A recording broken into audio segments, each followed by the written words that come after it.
Welcome back to the channel and to another WNBA video. We got a 3-game slate to dive into for Monday, August 26th. So we're going to break down each of those games. We'll talk about which way that I'm leaning as far as the points and the spread. We'll also talk about any player props for these games that I found that I like, and then any picks that I put in officially myself, I'm going to list down below in that pinned comment, so make sure you check back in. That way you can see if you'd like to ride along with me. And before we get into these games, guys, let's go over what we took yesterday and how that ended up going down. Man, it went down pretty good yesterday, man. We had the aces in the first half, laying 3.5, and this one does not cash. They came out flat, man. I don't know what's up with these aces, man, but they come out flat and they kind of turn it up there at the end of the half, right? They go on a little bit of a run there. They go up 32-30. Chelsea Gray gets a rebound. We got like 5 to 6 seconds left. I'm like, get down there, score. Come on, let's cash. And she kind of just lollygags down and then just floats up a shot just past half court that doesn't even hit rim. So 32-30, the aces win that first half, and we do not cash, laying that 3.5, unfortunately. But from there on out, it was a nice day, man. Took a same game parlay, Angel Reese double-double, and Asia Wilson over 39.5 PRA. But a half unit on this one, it was most definitely a sweat. This is probably the sweatiest bet I've had in a long time. Asia Wilson hits a game-winning shot at the buzzer to land at 40 PRA, and we just cash. And then these last two, man, not even a question, no doubt about them. Rakea Jackson over 14.5 points, put a half unit on that one. Man, should have put the house on it. She cashed that in the first quarter alone. The Sparks first quarter plus 2.5 points, put a half unit on that one as well. Also, should have put the damn house on them, man. They win that first quarter by double digits. So those two, not a sweat whatsoever. We cashed those with ease, man. And we finished 3-1 on the night, and it was needed, man, because look, great start to the week. Started off 6-1, feeling hot, feeling good going into the weekend, right? And then we just smacked into a brick wall, man. Friday, just a meh night overall, 2-3. And then Saturday, man, 0-5, right? So to bounce back 3-1 on Sunday, we'll take it, man. You gotta love it. We're going to take that energy, roll it right in here to Monday, guys. Before we get into these picks, though, make sure you look down in the description, man. We still have that NFL Survivor pool up and running. Got to get some more people up in there, man. $10 an entry. You get up to 5 entries max if you would like at $10 each, with the maximum prize of $2,700, and it's winner takes all. And these survivor pools, they're cool, man. You just pick one team each week to week, whoever you think has the best chance to win. And if they win, you move on to the next week. If they lose, you do not survive. You will be knocked out. But the kicker is, man, if you pick a team in week 1, you are not able to pick them for the rest of the season, and so on and so forth. Whoever you pick in week 2, that's it, man. You can't take them any further. But that's what makes it so fun, man. So, like I said, there is a link down there in that description. Make sure you guys check that out. And before we get into this, man, also down below there's a like button. Make sure you smash that one time for me and hit subscribe if you have not already. And enough rambling on, man. Let's get into this. Our first game, we have the Indiana Fever taking on the Atlanta Dream. Fever are laying 2.5 in this one. We have an over-under sitting at 166. The Dream are home for this one and will have a one-day rest advantage over the Fever. Now, Atlanta has looked much better out of the Olympic break. Injuries really derailed much of their season, right? They were losers of 11 of 12 heading into the break. The returns of Ryan Howard and Jordan Canada have lifted this team back into playoff contention, however. This will be the last game of a 5-game homestand in which the Dream won the first 3 in a row over Seattle, Connecticut, and Phoenix, before dropping the rematch to Phoenix 2 days later by just 2 points. They come into this one 10-18, just half a game back of Chicago for that last playoff spot. The Fever, they're on the road for the second straight, and after winning their first 2 out of the break in impressive fashion, they were completely outmatched by a red-hot Lynx team who was playing on a back-to-back. The Fever had a huge rest advantage in that one with 5 days of rest in between action, but they did come out flat, down 13 after 1, and then ultimately losing by 10. They shot a miserable 7 of 29 from deep and gave up 41% shooting from the perimeter to Minnesota and 51% shooting overall. Ariel Powers of Atlanta is going to be out for this one. She hasn't played since before the break. And Cheyenne Parker-Tyus is listed as a game-time decision as well with a left ankle injury for the Dream. The Fever come into this one with a clean sheet on the injury report. This is going to be the 3rd time these two have met on the year, and the Fever have taken both matches so far. They've won by 7 in Indiana and then 12 in Atlanta. But it is worth noting, however, that Atlanta was down Jordan Canada in each of those games and then without Ryan Howard in that 12-point loss at home. Looking at either of these teams for the full season is going to give us skewed data and numbers, as the current versions that we're seeing from each of these teams that they're rolling out just aren't the same that we saw at the beginning of the season, or even just a few weeks ago. The Dream have been a different team with health on their side. It's amazing what having your best players out there can do for you.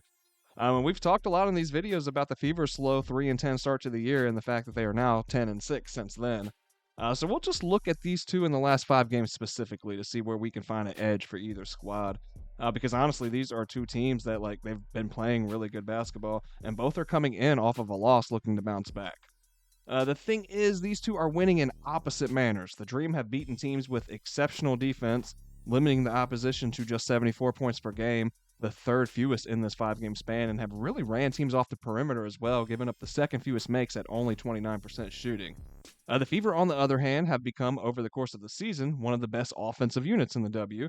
They are averaging just under 89 points, with the most made field goals and second most three-pointers made per game. The Fever have become more perimeter-oriented than before as the season has gone on. With Clark and Mitchell so deadly from deep, it makes sense, right? But they are leading the league over the last 5 as far as percentage of points being scored from 3 and above the break threes. So kind of strength versus strength here. But also of note, the Fever are leading the W in points scored in the paint and from inside the restricted area over their last 5 while giving up the fewest such points. The Dream are just 6th in points allowed from the paint, but have held opponents to just 58% shooting from the restricted area. The Dream, for what it's worth, are leading the W in percentage of points being scored from the free throw line, but the Fever are actually committing the fewest personal fouls per game and are middle of the pack as far as free throw attempts for the opposition. Both teams, they fared well on the glass. Indiana sitting at 3rd and Atlanta at 4th. The Dream, they opened up as favorites in this one, and money coming in has shifted this line to the Fever side. But I kind of agree with the original here. It's hard to fade this Indiana team after a loss. But in their 10-6 run, they are just 3-5 on the road. They're 7-1 at home. So I'm going to lean Atlanta here, but I'll look at them early over full game. Indiana, they just have a tendency to fight their way back into games. So I'll take the home team early on, either in the first quarter or the first half, plus the points. Ain't no way I'm fading Caitlin Clark and these Fever for a full game, man. Even if I think Atlanta's in the better spot here, but yeah, I don't got the inner courage there to fade Caitlin in this Indiana Fever team. But like I said, I do like Atlanta early. I think they have a good chance to lead after one and at least keep it close going into halftime. So I think an early bet there is safe. But for the total, it's also a tricky one, man. I feel like, because anyone watching these videos, they know it's hard for me to look under in a Fever game, right? But Atlanta matches up well defensively with what Indiana is going to look to do. So I'm going to lean under for this one. The Dream have hit under this line now in 6 straight at home and then 9 straight overall. And a player prop I would look at in this one would be Ryan Howard, 3-pointers over 2.5. Now, if we look at her in her last 5 games, she's hitting this 3 out of the 5 times, right? This one game here, though, was the first game back from injury. This was the last game right before the Olympic break. And like I said, that was her first game back from injury. She only hits 1 3-pointer there. But if we look at her since the return from the Olympic break, she smacked this number 3 of the 4 times, right? And if we look up here, man, this is Outlier, guys. If you are not on Outlier, make sure you check that description down below. There will be a link that you can sign up for a free 7-day trial to try Outlier out, man, and it is phenomenal. They have all these great tools. They have these awesome insights here that you can check out. And this one here is going to tell us Ryan Howard has exceeded 2.5 3-pointers in 4 of her last 5 games versus bottom 5 defenses for 3-pointers allowed. So we can see that down here that she has hit. And it makes it real easy too, man. Color-coded. Green is good. Red is bad, right? And if we look over here, against Indiana, the Fever for 3-pointers made allowed, they are ranking just 11th. That is second to last. And if we look at them specifically against guards, they are dead last. So a good look here for Ryan Howard, man, to eclipse this 2.5 3-pointers made. And we can get it at -102 odds right now as well. Next up, we're going to be looking at the New York Liberty and the Phoenix Mercury. Liberty are laying 5 in this one with the over-under sitting at 163.5. Now, Liberty are coming into this one for the first of a 3-game road trip after a disappointing loss to a Sun team that was on a back-to-back. Winners of 8 straight and then 13 of 14 heading into that one. One could say, that they were due for a loss. But definitely disappointing for the Liberty. As you know, they would have hoped to put more distance between them and the Sun for that first seed, obviously. But 10 games left for New York, 11 for Connecticut, and a 2.5 game lead should be sufficient. But that was a big win for Connecticut, just from a mental standpoint as well. They seemed a step behind of these Liberty in the three prior meetings on the year. Fully able to contend with New York and slow them down on the defensive end, but just not able to hang offensively. Now with Mabry in the mix, man, this Connecticut offense looks different. They showed that they can hang on that end of the floor as well. Concerning for New York, I think so, honestly, man. I think Connecticut could give them some trouble come playoff time, but only time will tell. The Mercury are back home though for the first of 5 straight, and they have a 1-day rest advantage coming into this one. They've alternated wins with losses since returning from the break, going 3-2 in that time. The Mercury have shot the ball exceptionally well in this time, though, third overall in field goal percentage and second from deep, while being extremely efficient with the ball, giving up a league lowest 11 turnovers per game. But the thing is, the Liberty are playing exceptionally well on the defensive end as well, and it was their offensive woes that did them in against Connecticut their last time out. The Liberty are holding opponents to just 39% from the field, that's second, and only 29% from three. In their last 5, the Liberty are giving up a league low 70 points per game. For much of the season, they've been an offensive powerhouse, but in their last 5, they have definitely struggled, man. They are shooting just 42% from the field, only 7th overall, and then a worse from 3, 30%, good for just 9th. What's more surprising than those numbers are the fact that the Mercury, who have struggled on the defensive end for the majority of the season, and especially from the perimeter, are now in their last 5, allowing just 28% shooting from 3. That's second fewest in the W, and a league low 38% overall shooting from the field. The Mercury, yeah.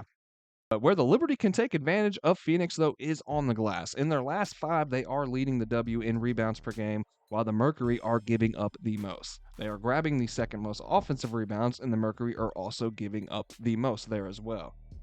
New York is scoring the most second chance points, while Phoenix is giving up the second most such points. Big piece to take into consideration when looking at New York's recent offensive struggles as well has been that they are without Benaje Laney Hamilton. They've been without her since early July. She's missed the last 9 games. She's been big for New York, man, when she's in there. She's another scoring threat when she's been available. She's a game-time decision, and it looks like she could be a go for this one. On the other side, Charisma Osborne will be a game-time decision, and Becca Allen remains out with her hamstring injury. She's expected to miss a couple weeks. The Mercury are 9-4 at home this year, but the Liberty are 11-3 on the road. The Liberty have only lost back-to-back games once on the year, and that was early in the season, back in late May. This is the third and final game between these two on the year, with the Liberty winning at home by 3 in late May over a Brittany Griner and Becca Allen-less Phoenix team. And the Mercury winning 99-93 in mid-June at home. It's worth noting that the Mercury shot 50% from deep and 55% overall in that one, with Becca Allen contributing 17 points on 5 of 7 shooting from deep. And like we discussed already, she's not going to be available for this one. So I'm leaning New York for this game, man. It's not only a bounce-back spot, but a revenge spot as well. The Mercury are covering this number at home at a 77% rate. We got to keep that in mind. But the Liberty are also hitting this mark on the road at a 76% clip. They've covered the spread in 7 of their last 10, while the Mercury have only covered in 5 of their last 10. For the total, I like the over here. I think, the recent New York struggles offensively is what's contributing to this line being so low. But we know that both of these teams can light it up. They crushed this mark in their last meeting. They landed at 192 combined. While New York has been solid defensively all year, and we've seen a recent uptick on that end by the Mercury, Phoenix hasn't exactly been playing offensive juggernauts lately. 4 of their last 5 games have come against bottom 5 rated offenses, Chicago and Atlanta. And then the one game that's gone over this number in their last 5 was against the Fever.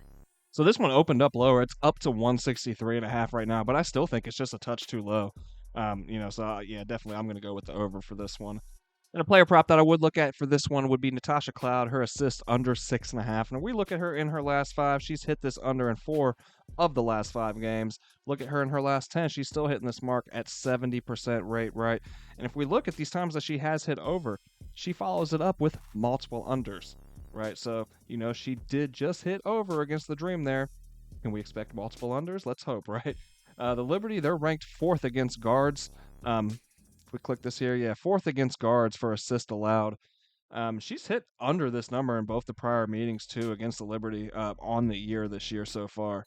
Coming well under that number actually. And our final game on the slate is going to be the Washington Mystics taking on the Seattle Storm. The Storm are laying 9.5. The over/under sitting at 159.5. So situationally, the Storm come into this one in a much better spot, man. They are back home after a 4-game road trip that saw them split 2-2. It's going to begin a 3-game homestand for the Storm, and they've been a different team at the house than they've been on the road. 7-7 straight up away, 11-3 straight up at home. They'll have a rest advantage here as well, having been off since playing and beating these Mystics in Washington last Tuesday. The Mystics have since played and came from behind for a victory over the Sparks on Friday, ending a 5-game losing streak of their own. Washington to the year, man, they've been one of the biggest disappointments coming into the season with much bigger aspirations, right? But injuries derailed them early, and even in the return of key players, they just have not been able to recover and right the ship whatsoever. In their last 5, the Mystics are ranked last offensively, but the Storm only sit at 8th themselves. The difference is on the defensive side, where the Storm, despite, sliding a little bit, they still sit at 4th, and the Mystics are just 8th.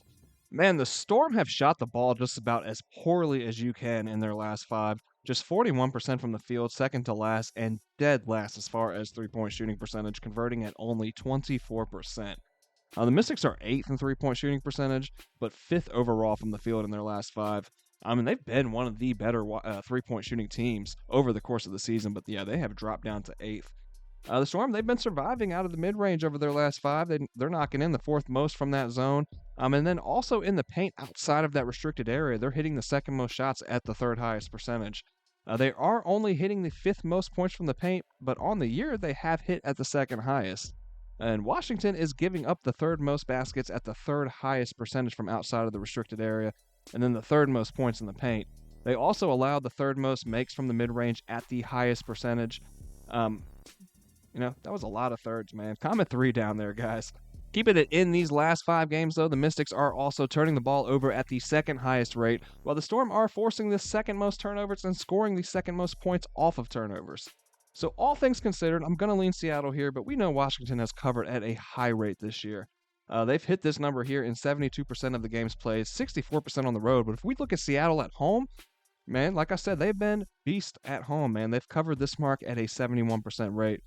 Seattle has won the previous 3 meetings between these two as well by an average differential of 15 points. So I see them completing the sweep here personally. I'm going to lean Seattle. And for the total, this number keeps dropping. But I get it. With the defense from Seattle in mind, man. But these two have both hit over this mark at a 70% rate in their last 10. And they've hit over this number in 2 of their 3 played against each other so far, landing on the hook in the one that landed under. So I'm going to lean over for this one personally. And then no player props that I see for this game. So guys, that is going to wrap it up here for another episode. Hope you guys enjoyed the content today. If you found it helpful or useful in any kind of way, please do not forget to smash the like button down there and hit subscribe if you have not already. That way you don't miss out on any of the content that we are dropping here daily. That's going to do it, man. Hope we have another good day. Let's keep the good energy rolling and start this week off on the right foot. Let's cash the night, baby. I will see you guys on the next video.